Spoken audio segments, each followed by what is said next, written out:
Yeah. We've just been handed the deck list for round one. Deck list for round one. So we've got an interesting matchup. We've got two Liverpudlian players, for those of you that know them, Joe McParlin Jones and Mark Winckle here today, who have showed up at Huddersfield. And we've got Joe McParlin Jones on Mud. Yeah, Mud. Mud gets its name for the old-style border of artifact cards, the brown border. And it's a bit of a prison-style deck. It puts pieces like Chalice of the Void onto the battlefield to make their opponent's spells not work, and it makes their spells cost more with creatures such as Lodestone Golem. Interestingly, we've also got, on the other side of the table, another deck with similar goals, different way of achieving them. We've got Death and Taxes, a popular deck since the release of VMA and more recent sets. Yeah, Death and Taxes made very public by a Danish player, I think, Thomas Eidolfsson. Yeah. And it's a mono-white control deck. It's sometimes confused with an aggro deck because it makes a lot of creatures, but actually most of those creatures are lock pieces that stop your opponent from being able to play the game properly, such as Spirit of the Labyrinth, Thalia, Guardian of Thraben. New edition, New Thalia, 3-mana Thalia, that we don't actually see in this list. Which is a shame. But that would have been nice. Yeah, it would have been nice. So we see here something that if people haven't got a lot of experience of Legacy, something that we don't see a lot of in Standard these days. We have seen a little bit of it recently, but Prism decks, Prism-style decks aren't really a thing. Wizards don't like people not playing Magic anymore, whereas to begin with, Wizards are really happy for you to sit down to play Magic and not play any Magic. What we're seeing here is sort of a layover from that style of deck, a style that basically, two players are going to try and steal each other's fun and make sure the other person has no fun, and then win slowly, cripplingly, and very decisively. I think I'm from the Patrick Sullivan SEG school of thought, where both players start the match with an equal share of the fun. Yeah. And so in Legacy, the whole point is to take as much fun away from your opponent as possible. By then your opponent will have no fun. We're going to go straight on to the feature match area now, if that's all right. Go and see the players in action. We're just seeing them draw their opening hands now. And they're live to go. So what are you feeling about the matchup? How do you think that this goes? Well, as a DnT player, I really like... So what interesting about Mud is its mana base is very vulnerable. It can't play any basic lands. A lot of its lands tap for 2 mana, which is very, very cool. However, very vulnerable to Wasteland and Rashad and ports. Yeah, quite vulnerable. So I like the matchup from the DnT side of the table. As a player of DnT, I've had quite favourable matchups against it. Sometimes they do just lock you down with the Lodestone Golem. Their Lodestone Golem is better than your Thalia. Yes, definitely true. In two directions, like they're still casting creature spells, you're not casting artifact spells, and the fact that Lodestone Golem is huge. It's like actually one-sided as opposed to the Thalia effects, which is essentially both-sided. Yeah. Looking through this DnT list, I find it interesting that there are no Recruiters of the Guard. Yeah, so we've not seen a lot of additions from the new set here today. This seems like more of a classic list. It's running a fairly standard suite of beaters. It's got 2 Mirren Crusader. The spiciest card I see is in the sideboard actually is New Gideon Allied Zendikar. Yes. I believe this is the list that Thomas Eidolfsson used to top HGP Prague. Oh right. I think it's the exact list. The Gideons in the sideboard are definitely a nod towards against Miracle decks. In my opinion, it's better than the classic Cataclysm, but there seems to be one in the sideboard there as well. So the players are shuffling up for round one.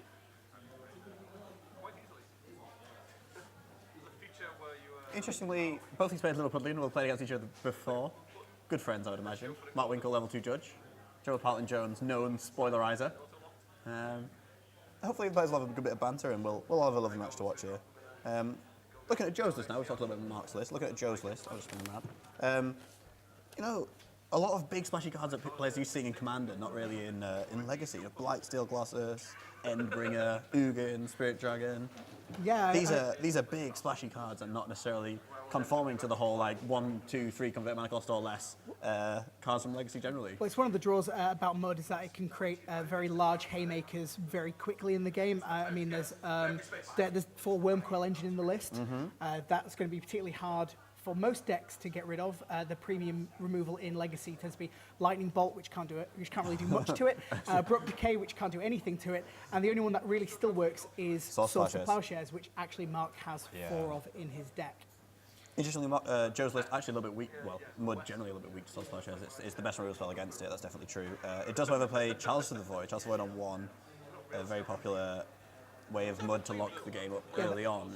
that should disable Mark's source to plowshares unless Mark draws one of his flicker wisps. Exactly, and so there's a lot of play to this match, and also one of the nice things about DnT, and in this case, there's a lot of there should be a lot of back and forth and some interesting matches and interesting interactions for us to participate and be involved in today.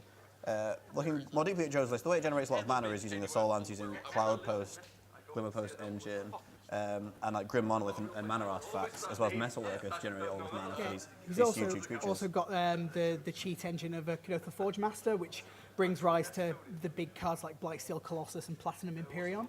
Platinum Imperion's particularly good against decks that just want to do damage to you or make you lose life. It's incredible against Storm, because they can't really do anything to you. Chain of Vapor is the Storm, but yeah. When it's on the battlefield. Yeah, it's a difficult one. So this should be a good match when we see players here looking at their opening 7s in just a moment. So we'd like to hear from you online. We're available on Facebook, on Twitter today. If you want to tweet us, we are at British Magic T. That is British Magic and then the letter T. Tweet us in so you think's going to win. Alternatively, we're also available on Facebook today. Add us on Facebook and follow us on Twitter. We are British Magic T on Twitter and British Magic Time.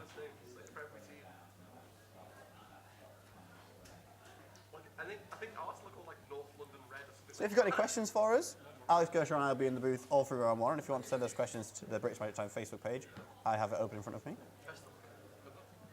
Players here wishing each other best of luck and starting up the round. So 20 players.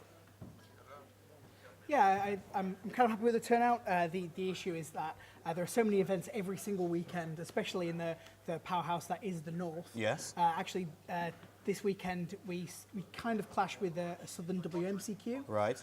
And that's tomorrow in the South, and players from Leeds have gone down, and some of those players would have been ours for this event. Okay, players look at their opening 7. Joe quickly shifting his lands to the back. You can see he's got some of the Glimmer Post, Cloud Post engine there that we know is so strong. But it looks like he's shipping it back due to lack of, I think, gas. That hand seemed to have too many massive haymakers. I think there was a Sundering Titan in that hand and a Blightsteel Colossus. Things that Joe can't do on early turns when he really needs to be in the early game. Mud plays a ton of powerful cards, and that's really, really good, but half the deck is ways to cast them, and sometimes just don't draw the right matchup, especially with a deck that doesn't have any sort of card selection beyond Colourful Forge Master. There is no actual card selection in this deck, which is sort of unfortunate. And as such, we see him going to 5 here. Despite that, I think Joe's list actually mulligans fairly well. We can see that if he finds access to casting his lock pieces, he can generate the time that he needs to cast those big haymakers and maybe pull ahead. Mark on the other side of the table will be looking to disrupt his mana base. Now he's gone to fewer cards in hand, he's likely to draw fewer lands, and therefore be even more vulnerable to Wasteland and Rashad and Port. So it's interesting, but I think the Mud player is probably fairly used to mulliganing to 6 and fewer in this case. Yeah, it tends to be one of those decks that draws one half of the deck and not the other. So he's keeping here and looking at the top part of his deck. It's another land. He's probably going to keep it on top because that means he can cast his Trinispheres on time. Obviously, second Trinisphere, much less powerful than the first one. Yeah, he's got the curve for Joe seems to be make Metal Worker as soon as possible, then into Trinisphere. But Mark's on the play, and he makes a turn 1 Ether Vial. So we haven't talked much about Mark's artifacts. I know Joe has a lot, but Mark's artifacts basically are very strong at leaving his mana available to, well, particularly Ether Vial, very strong at leaving his mana available to Rashad and Port's opponent while still generating an advantage on the board. There we go. It enables him so much speed. It enables him to cheat on the mana cost of his spells. It allows him to come down at instant speed. The deck on Ether Vial is a very different creature to the deck without Ether Vial. It's one of the strongest cards in the deck. And there comes down Mother of Runes. Not so powerful in the colourless Not so great matchup. here, but Mark Winckle has decided to cut one of the Mother of Runes, which was a nod against Eldrazi. Yeah, Eldrazi and in this case Mud.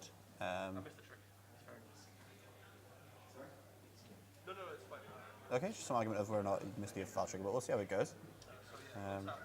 Seems like Mark missed the window on one of his abilities. I think we'll be all right. Nice. As players move towards Mark's third turn, we see that there are only 2 lands in play. Wasteland, More Wasteland. crippling Wasteland. As Vial ticks up, there comes down Mum from the Plains. So obviously Mum, that's going to be Mum, that's going to be the colourless matchup. Protection from a specific colour isn't very relevant when Joe is playing all colourless creatures. I don't think Mark sounds particularly great against Mud. I think I can see a I see Spirit a of the Banisher Labyrinth Priest, there. I think, which seems really strong. That's a City of Traitors from Joe. Which is an unfortunate land to play as your only land. It's Wastelands itself. When you play a second land. Also, it's, or an Shard and additional Port land. is sort of brutal against it as well. Just because, Mark keeping his Vial on too. oh my goodness. That's the third Wasteland. So, Mark appears to have drawn the correct half of his deck in that just denying Joe getting off the ground at all seems like a really strong way to win this game. It's fairly crippling. I mean, Joe's Still drawing lands, which is relevant. I mean, at least this game could be worse. Taking 4 damage, going down to 17, and then going back up to 18 there. So, Mark not presenting a really, really fast clock. However, Spirit of the Labyrinth is one of the higher power creatures in the deck, isn't it? Yes, Spirit Labyrinth is a 3/1. Most of the creatures in DnT seem to have this discrepancy between their power and their toughness. They seem to have very low toughness, which means they can be hated out by certain cards like Dread of Night. Golgari Charm. Golgari Charm. Betrayal. Those cards can be a problem for Not DnT. those present in Joe's list. However, Staff of Nin, interesting one. Yes, Staff of Nin is a bit of a pain for creatures with 1 toughness. So players there just arguing over whether or not, or discussing whether or not Mark, having drawn his card for the turn, misses the far trigger. I think it's apparent that he did. But we see that taking chunks of increments of 4 seems like a fairly quick clock. The reprint of Caracas in Eternal Masters has made this deck a little bit more affordable, hasn't it? A lot of players have decided to start picking up cards, and I know that other cards like Rashad and Port that we see probably not getting reprinted. I think the major problem to the accessibility of this deck in particular is the fact that Rishton Port has not been reprinted. It's been reprinted as a Judge foil, but that's not enough to make it more accessible to the format, which is a shame because I love Rishton Port. It's one of those cards that you look at when you're a new player and you think, wow, that's just awful. Why am I paying? I'm paying 2 mana to tap one of those. And what's worse is they can still float the mana. So it'd be interesting to see what Mark named with Phyrexian Aroga here. I'm sure we'll get that to you in just a second. But obviously there are a lot of good cards to name with Phyrexian Aroga, so we'll see how it goes.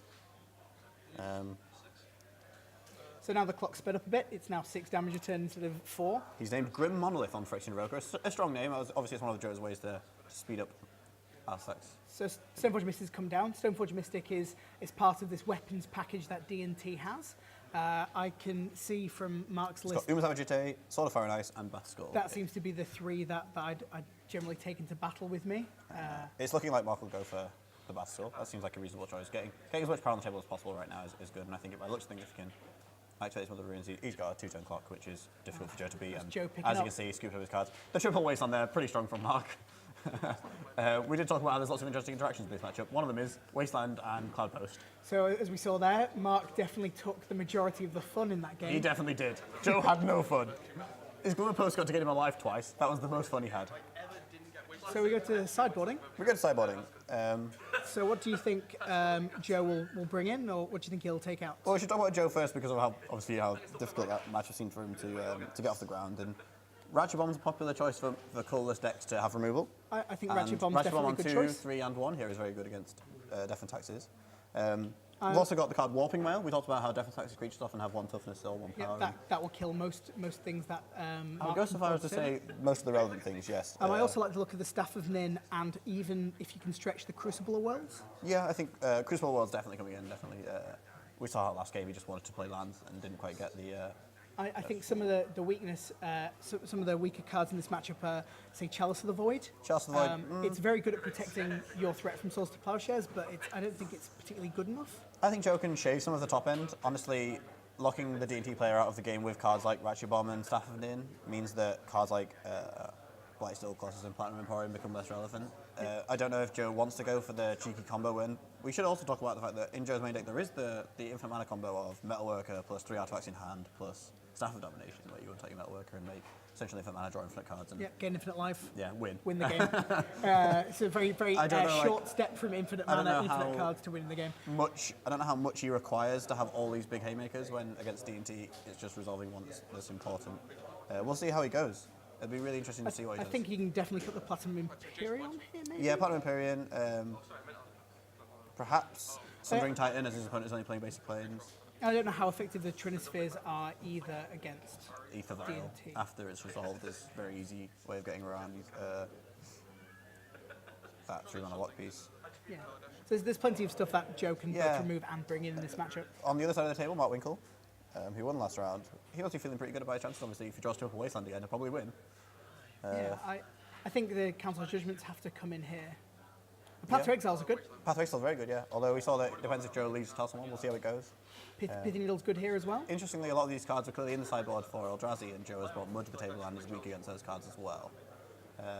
It'll be interesting to see if you think Containment Priest is good enough for something called a Forge Rush Shenanigans. Probably think it isn't. He might have bring to bring it in as a hedge to maybe Joe boarding out some of his combo. Karen is obviously horrendous, definitely not boarding that in. Nope. It's right out. Graveyard Hate unnecessary. So it looks like Pithy Needle definitely because of Joe having lots of activity. Might, even if I have space, if I find enough space, is put the Gideons in as well. Right. If I can keep making, on a different level. keep making lots and lots of guys. I suppose once you resolve it, Joe really struggles to deal with it. So maybe that is a good way to go. Taking out for Mark, I think, is he looking to win the game really quickly or try and lock Joe out? Because Sarah Avenger is an interesting card. I don't know how effective the Thalias actually are for DnT on this side of the table, because, as I mentioned earlier, it's only really one directional, that Thalia. Yeah, it's one-sided. And it's actually hurting you in this matchup more than it's hurting your opponent. Yeah. The Mother of Runes definitely get cut here. Yeah. They're just awful. Yeah, it's a shame. The issue is when you board out in DnT, when you board out threats, you have to board in more creatures because you're a threat-dense deck. Yeah, you need to be a threat-dense deck. The main deck tends to run about 26 creatures. 26. Yeah, we see and because of that, you want to trade creatures for creatures in sideboarding, just to maintain that threat density. Yeah. Mark on 21. I mean, the nods to boarding out Thalia, in my opinion, is because if I was going to bring in Gideons, I wouldn't want to pay 5 mana for him. Yeah, that's also reasonable. The other shout towards Gideon is a hedge towards Staff of Nin. You can use the emblem on Gideon to make your creatures bigger. Vulnerable. Invulnerable. So it stops their vulnerability there. Yeah, that's really, really interesting interaction. I'm glad that that card has provided that sort of effect for DnT. I think they've struggled with it in the past. I first saw it in Thomas Einhofson's list. I immediately knew what it was there for. That it was a fantastic card. It sounds very good against Miracles as well. I know that matchup is sort of 50-50, and just churning out 2/2s is a very good way to beat Miracles. Yeah, as I said before, it's definitely better than whatever Cataclysm was trying to do. Yeah. Sometimes they can have both counterbalance top and a land and be perfectly fine with you. Well, not perfectly fine with you Cataclysming. It is very good, but against them, I don't think it's that great. Yeah. So we see here players shuffling up for game 2. Obviously, Joe doesn't want the game to go the same way as he did last game. He will be on the play. If he can get out a 2-mana artifact on turn 1, that sets him in good stead. I know Mark will obviously struggle to deal with that, having no turn 1 interaction or turn 0 interaction with Joe. I'm looking forward to seeing how this match pans out. Hopefully we'll get a bit more fun generally being bounced around. Turns out Triple Wasteland quite good in Legacy. I would like to see a fast start from Joe to really showcase what Mud's all about, because that last game didn't happen. It just didn't. Well, Joe didn't cast any spells. Sometimes in Legacy you lose a game without casting spells. And it looks like here he's looking at his hand. It seems to me that he's got a lot of lands and a lot of artifacts. He's going to ship it back. It's not a keep. That was double Chalice of the Void and only one land. Yeah. And not a double mana producing land. So we'll see how this goes. Again, we'll talk about how Joe has very little card selection, and so to some extent, his mulliganing is his card selection. And it must be quite nice for him to be able to do that. Seems like Mark's also putting his hand back. I think that hand only had a Wasteland or a Rishton Port, and that was it. It didn't. It had a Flicker Wisp and nothing more. Yeah.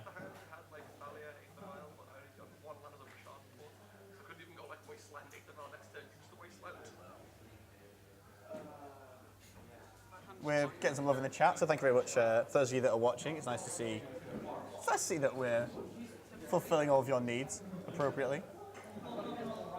Hopefully the players in the feature match area will do the same in the near future. As they both look at 6. While you are chatting to us in the chat, we're just going to remind you that if you want to support us in a more monetary way, you can.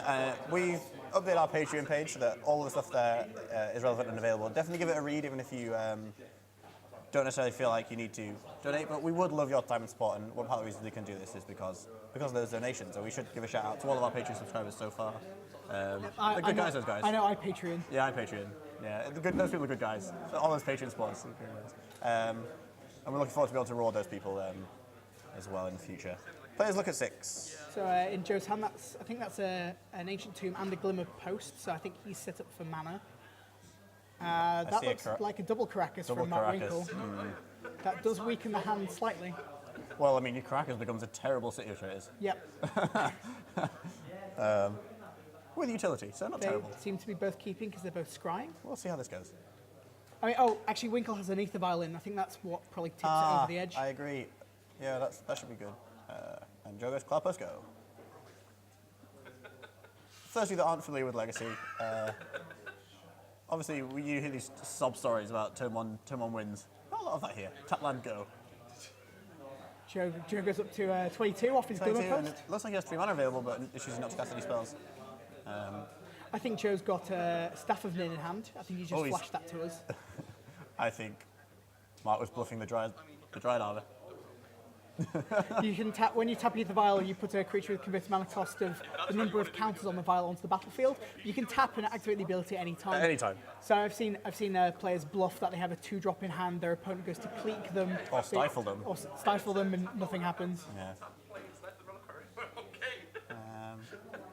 Seems like players are laughing and joking around.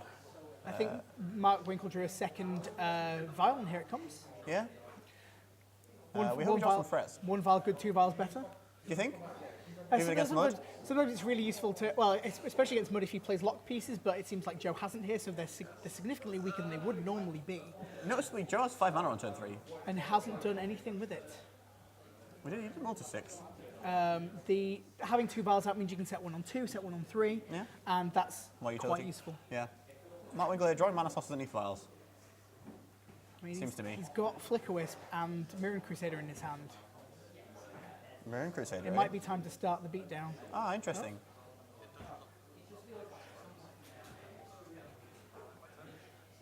It's Warping Whale. Joe's had Warping Whale in hand. That is a spicy meatball. That's So it looks to me like Joe is. Flicker Wisp down. Yeah, Joe is exiling a Flicker Wisp. We did talk about how good Warping Whale was here. Thankfully, Mark not bringing in, well, not necessarily. Oh, and we have a 6 mana. Is this the Saffonin? Wow. So we talked about these cards being coming in from Joe that kill X ones. Creatures with 1 toughness.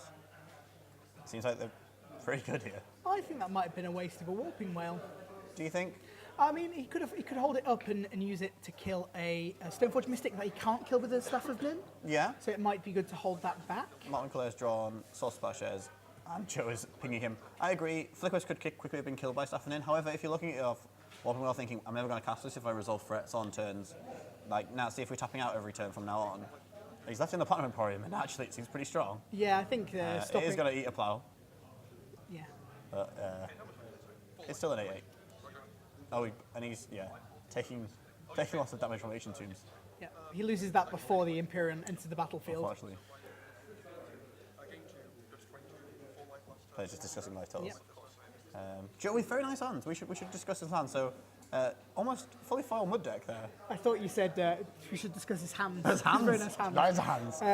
He does have nice hands. So he's decided to pimp out his deck Expedition Ancient Tombs, with the though. Expedition Tombs. Very, very nice. Also, the City of Traitors is an altered City of Traitors. James with- Griffin, which we should give a shout out to. Honestly. Yeah, James Griffin. Go check out his altars page on Facebook. I think it's James Griffin Altars. Yeah. He does some very beautiful work. As you can see there, Joe, kindly showcasing. Meanwhile, Mark Winkler has chosen some promo planes from Dragon's Maze. Yeah, the special, Special. promo come to the event Yeah. promo planes. Yeah, with the event date on. Yep. This doesn't seem to be going Mark Winkle's way.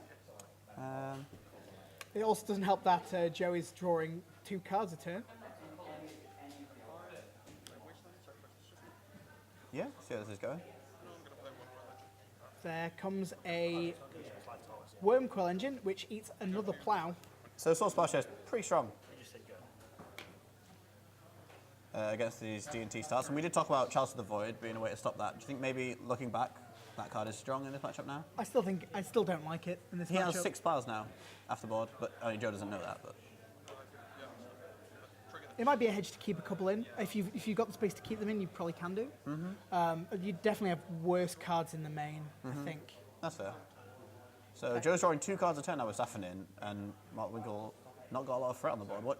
Where do you think this match will go in the long run? I don't think this looks good for Mark. The issue is that Joe's getting so much card advantage from just the Staff of Nin alone. Gosh. There goes Mark's 2 non-basic lands and the 2 wastelands, and here comes a Kadotha Forge Master. Joe goes down to 10, I think. those ancient tombs doing some work. Yeah, I mean, obviously, land stamping for 2 mana seems awesome until you realise that actually they are slowly killing you. And Joe's tapped that a lot now, and thankfully Mark's Swords to Power shares refueling Joe's life total, so they can continue to tap his. Oh, actually, Joe might be on more life than that because After of the being plowed. plow. Yeah. I think that's right. He's on It seems like 16. Joe's very good at keep track of his own life total for us, and we'll just follow his guidance. But yeah, this got off a Forge Master, just a 3/5 at the moment, not really threatening to activate his activate ability. All it takes is one artifact from Joe's hand. Do you think that he'll just whap out a Blightsteel Colossus and get to work on killing Mark in one top? I don't know if that is a good idea because it's kind of risky. It's very risky. If Mark has another source to power shares, it won't be a good plan at all. Wasting 3 of your own artifacts to get a Blightsteel down that just gets plows. Oh, see, actually, that was a path, not a swords. We were wrong. Thank you, chat. Thank you, chat. Thank you, chat. So here comes Joe Phyrexian not playing Revoker. the new base on he could play, but I think Phyrexian Revoker's probably naming Staff of Nin. Saffinin seems like a good one. Otherwise, he would just immediately Saffin in it, I would imagine. Mark decided to flicker out the Cadotha Forge Master, therefore stopping it for a turn. Yeah. He valid it in his end step, which means that Cadotha Forge Master won't come in until Joe's end step. Joe's end step. And will be summoning sick until Joe's upkeep. Yeah. Loathsome Golem. We talked about how good Etherval is at getting around these tax effects. Loathsome Golem. Showing that here. Here seems to be a pile of throwaway artifacts to use under count his 4. Cadotha Forge Master. Yeah. This doesn't seem to be going Mark Winckle's way at all. So what are his big Forge Master targets? We've seen that, we talked about Blightsteel Colossus. Wormcoil Engine might be very reasonable as well. He might not have kept the Blightsteel in. I think Steel Hellkite as well is very good. Steel Hellkite seems very good. Yeah. We'll see what happens if he goes to activate it. It's almost painful that how Friction Roker on Saffinin sounds awesome until you realise that Joe's just going to continue to draw 2 cards a turn. Yeah, that's more Forge Masters. Oh, he's bashing with the Metalworker. In. Respect. Mark has no choice but to take the damage Yeah, no from choice. the Metalworker.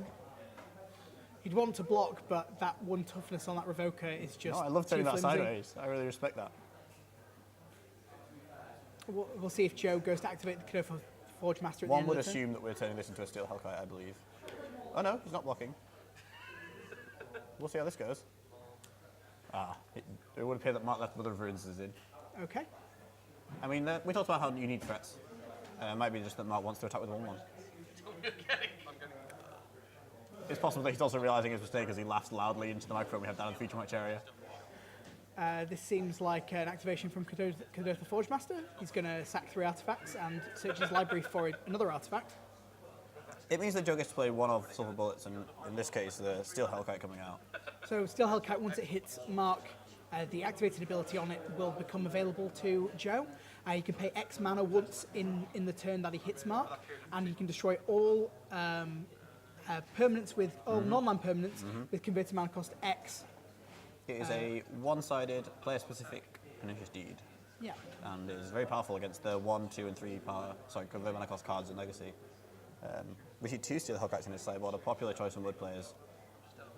Also, interestingly, it blocks Flicker Wisp and has Fire Breathing for 2 colours mana. So, Mark probably on defense, actually just on scoop fence. Yeah. There goes the cards, and we will see game 3. So for game 1, we saw the showcase of what DnT can do, and for game 2, we had the showcase of what Mud can do. Yeah. Hopefully, game 3 will be a little bit more balanced, but Yeah. hey, this is Legacy. This is Legacy. It'll be interesting to see if Mark's realised that it's possibly a mistake to leave him Mother of Runes. It seems like he has gone to sideboarding. Yep, he's picking up his sideboard. Even Joe is rethinking his options. Yeah, maybe he realised this Warping Well was nuts, let's board the second one in. But as we can see there, Joe, we caught a little bit on camera that Joe has boarded the Transfers out. You see, also, I go back to earlier saying the Warping Well should have been used for, say, Stoneforge Mystic. It would have been fantastic to use it against On the Revoker, yeah. It is interesting. Maybe Joe's hoping to draw his 2nd or 3rd copy later in the game. It's possible that. That's possible. And as I pointed out, he did tap out for threats the 2 turns afterwards, so would never have had an opportunity to use it when it was really, really relevant. Or he could perceive it to be incredibly relevant at that time. I mean, there's a fugitive wizard. Both these players are really good are really good friends, so it's quite nice to hear them in the feature about Cherry talking about the match.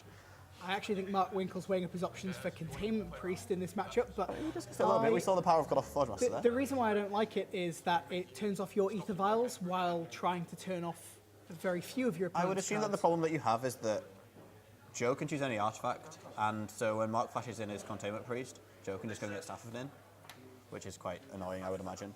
Yeah, I mean, you saw Staffman do a lot of work there. Joe getting 2 cards for Mark Winckle's single card every turn, and that card advantage is huge in this matchup. Both decks want to go long, both decks want to draw cards, which they aren't often able to do. So that you saw that do a lot of work. Yeah. But we'll see Mark what Winckle power happens. shuffling here. We'll see what happens as they go into game 3. It's important to note. There is a game 3.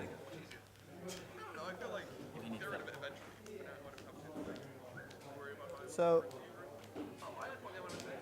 if you were Joe sat here after, do you think that because you've won the post-boarded game already, you feel strong in the second post-boarded game? Or do you think that he was just quite lucky to draw the right lock pieces and creatures at the right time? I don't think Joe was unlucky as Mark was unlucky. Mark didn't just draw 2 Ether Vials, he also drew 5 lands. Yeah, And that seemed to be the problem for Death and Taxes. I mean, Death and Taxes does run 23 lands for that reason. It's really like 27 once you factor in the Ether Vials. Yeah.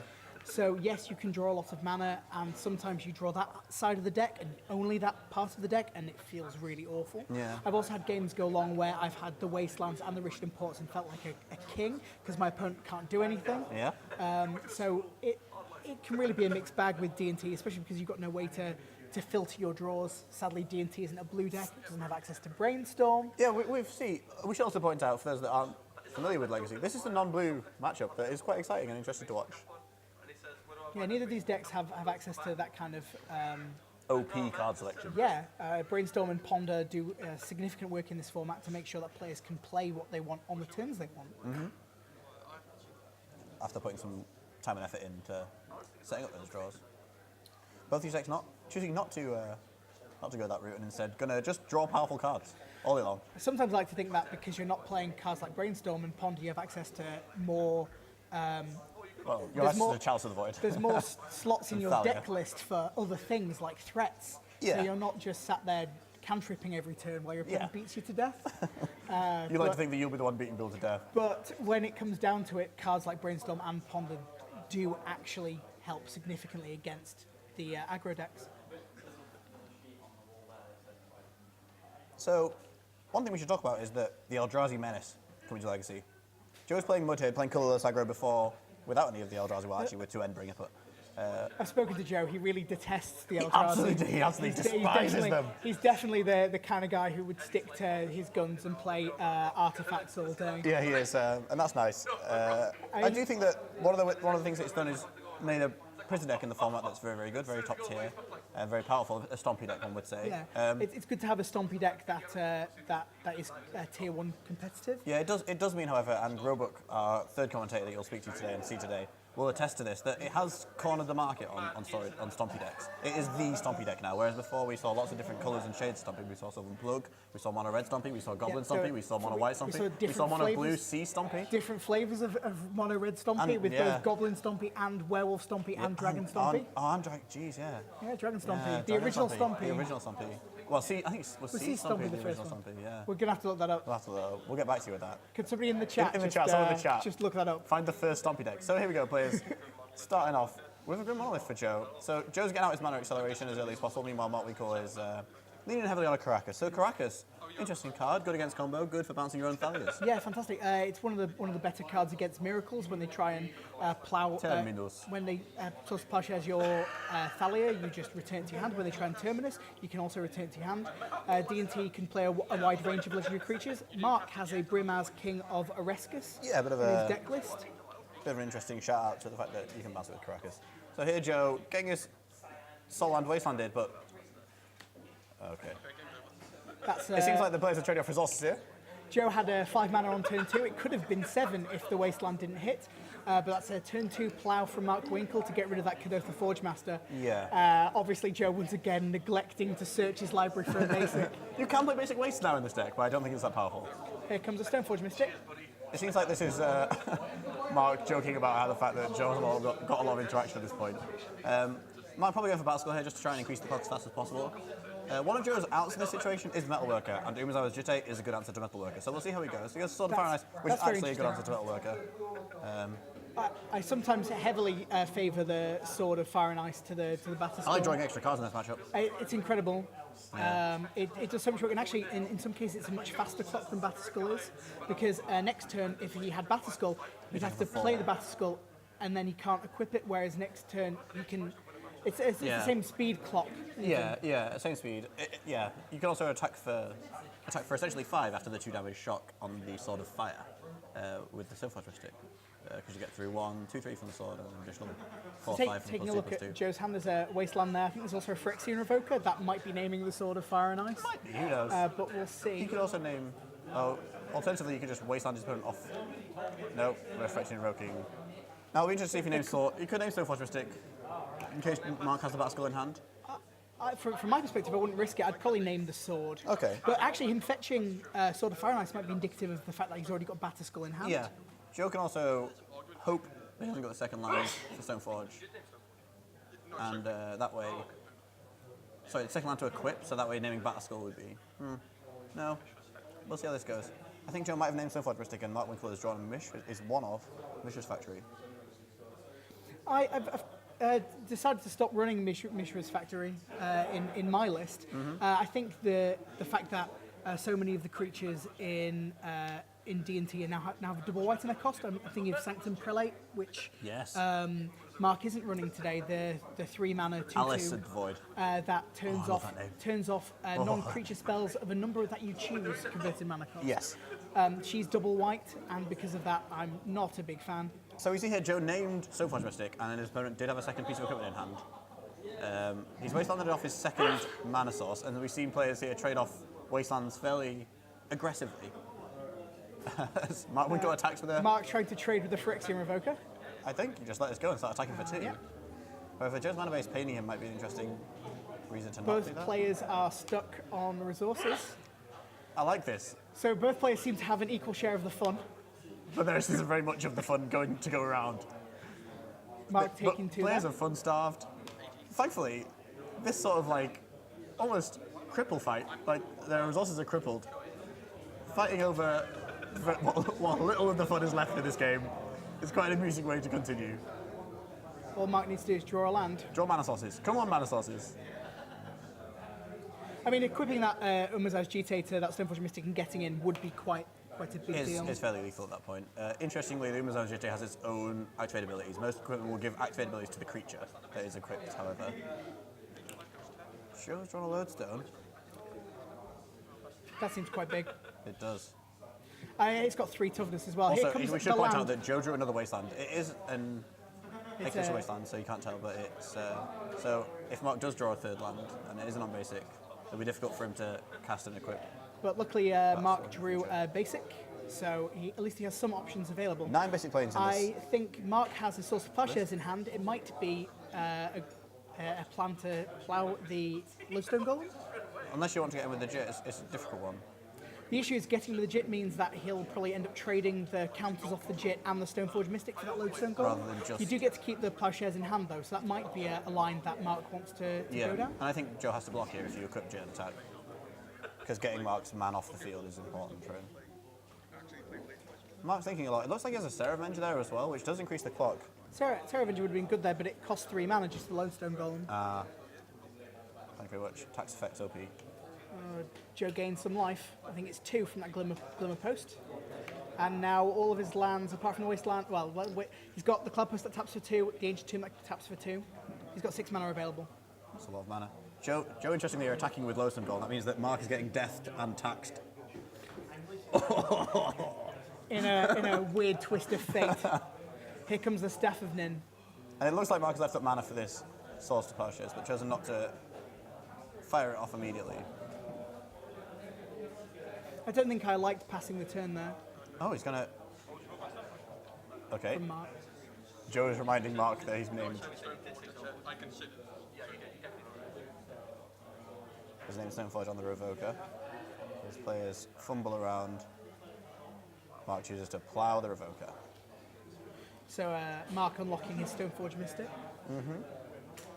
We're growing Joe's life total. It looks like he's going to get a free hit in with the Jit here. Hit with the Jit. Oh, unless Mark's actually trying to keep mana up for dropping another weapon.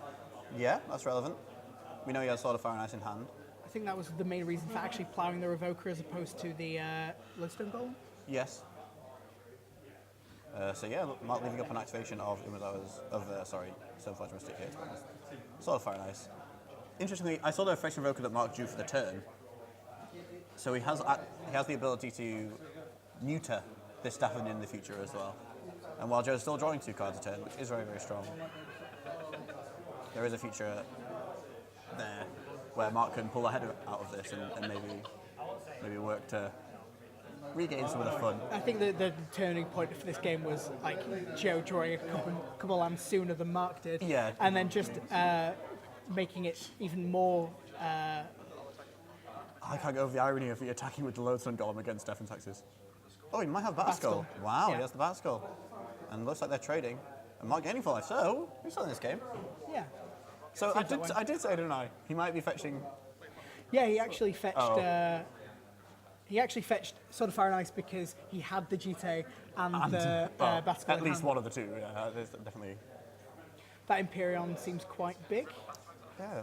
It's going to take a white removal spell to exile that from Or Mark. 8 camps on the Jit. Or alternatively, flickering it out and getting some damage in. Figuring out attacking for lethal. Yeah, that seems strong. So interestingly, the creature still does the damage, the life total just doesn't change. Yeah, so so Jit he still gets the Jit works. triggers. Yeah, which is fascinating. Actually, as rules from Magic the Gathering go. So also does the Sword of Fire and Ice trigger, which I think we'll see coming down this turn. I think Joe's got Mark between a rock and a hard place with that Staff of Nin, that Platinum Imperial. Mark's X1's looking not very healthy. However, this Revoker that I said we saw withdraw earlier. It'll ping you in response. That seems strong. Yeah. It's a shame that Phyrexian Revoker can't really turn off the other ability on the Staff of Nin, because that's what's probably going to win it for Joe. Just drawing cards. Yeah, Really, that seems to be 2 more Cloud Posts. We're getting close to casting Bat Skull.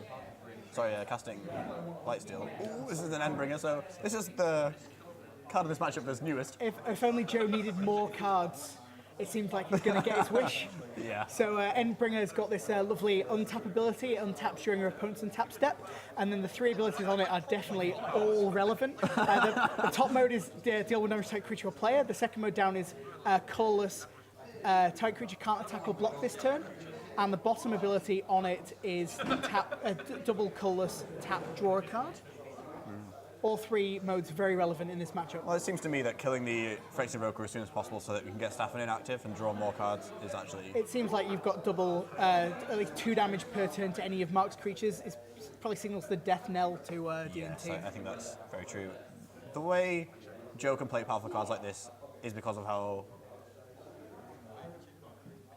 easy to disrupt his mana base is, and it looks That like seems like the handshake. Mark can't be an Endbringer. The end was brought, and the handshake was made. Yeah. So yeah, Mud beating Death and Taxes there. Yes. I think we saw some nice aspects of that matchup. And also some not so nice aspects of the matchup. Yeah, some not so nice. But all in all, I think everyone, I think we had a good time. I mean, you had a good time. I enjoyed it. We had a good time. Please tell us in the chat. Please tell us in the chat. We need to all know. the feedback is good. I'm actually looking forward to what you have to say. So feel free to catch us on the Twitch chat or indeed through Twitter and Facebook. So yeah, Mud beats DnT 2-1. And the Battle of the Liverpool is won by Joe the Younger. We're coming back to the booth right now. We're going to talk to you about round 2. Hello, we're back. It's still Luke K and Alex Gershel. We're still British Magic Time here at IQ Games covering Northern League Legacy. Round 1. That was definitely a round of Magic. We watched a lot of Magic there. Yeah, it's we had three quite interesting games. Games 1 and 2 were a bit one-sided either way, and then games It was one-sided in some ways. The third side was winning, no one. Until Joe pulled ahead just by drawing lands. So we've seen how powerful the prison decks of the format can be, and we'll hopefully look forward to round 2 and 3 where we look at some more quirky things. But